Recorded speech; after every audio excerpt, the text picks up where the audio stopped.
عزیز طلباء و طالبات، مقات دوم میں آپ کا استقبال ہے۔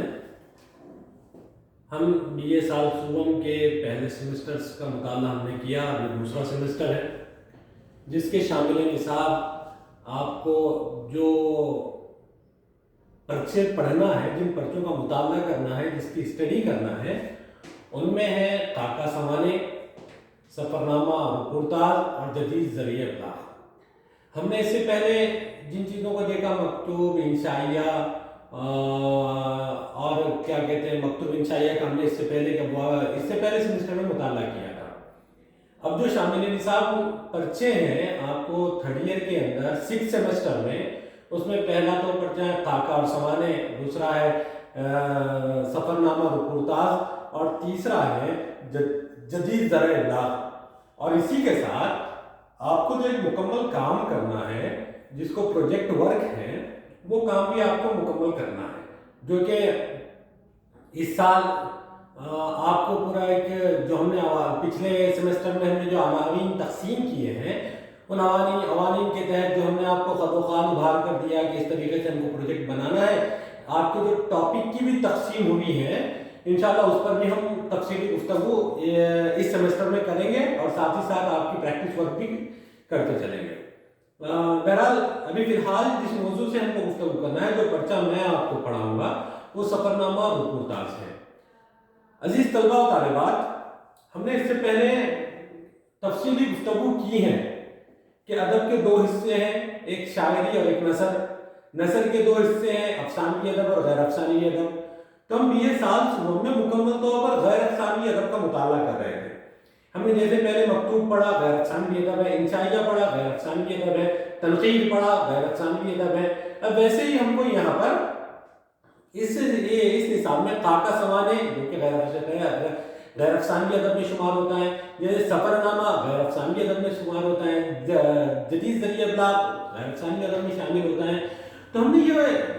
بات پہ گفتگو کی تھی، اور میں سمجھتا ہوں آپ کے ذہنوں میں یہ بات نقش ہو چکی ہوگی کہ افسانوی ادب کسے کہتے ہیں اور غیر افسانوی ادب کسے کہتے ہیں، افسانوی ادب کی خصوصیت کیا ہے اور غیر افسانوی ادب کی خصوصیت کیا ہے، غیر افسانوی ادب سے کیا مراد ہے اور افسانوی ادب سے کیا مراد ہے،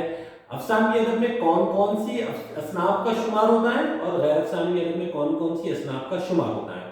اور اگر ہم پورے مکمل فرسٹ ایئر سے لے کے تھرڈ ایئر تک، یعنی پہلے سیمسٹر سے لے کر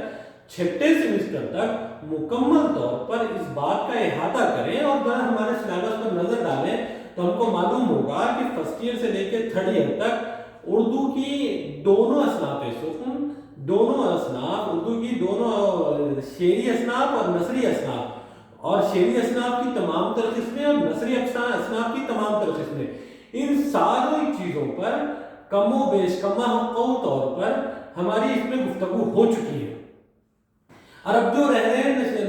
غیر افسانوی ادب، نثری اصناف میں غیر افسانوی ادب کا، جیسے کہ ہم نے فرسٹ ایئر میں قصیدہ، مرثیہ، مثنوی، غزل، رباعی، مقمص، یہ ساری چیزیں پڑھی ہیں، اور جیسے ہم پڑھتے آ رہے ہیں افسانہ، ڈرامہ، ناول اور داستانیں، یہ سب ہم نے پڑھا ہے۔ اب جو چیزیں رہ جا رہی تھی، تو یہ تھرڈ ایئر کے سلیبس میں، جسے غیر افسانوی ادب سے متعارف کیا جاتا ہے، یہ تھرڈ ایئر کے سلیبس میں آیا ہے۔ اب ہم کو غیر افسانوی ادب کا ایک مشہور و معروف حصہ، مشہور و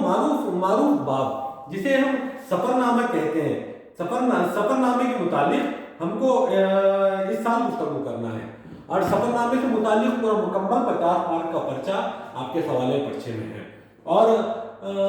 سفرنامہ کیا ہے، جس کے اندر ہم کو جن ابواب پر مکمل بحث کرنا ہے، سفر کی تعریف، سفرنامہ کیا ہے، سفر کسے کہتے ہیں، فن سفرنامہ نگاری،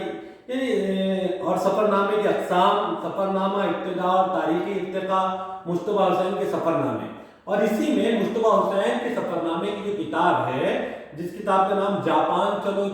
چلو، جو کہ مصطفیٰ حسین کے جاپان کے سفر کی پوری مکمل امداد ہے، اس کا ہم کو مطالعہ کرنا ہے۔ اور جاپان چلو، جیسے کہ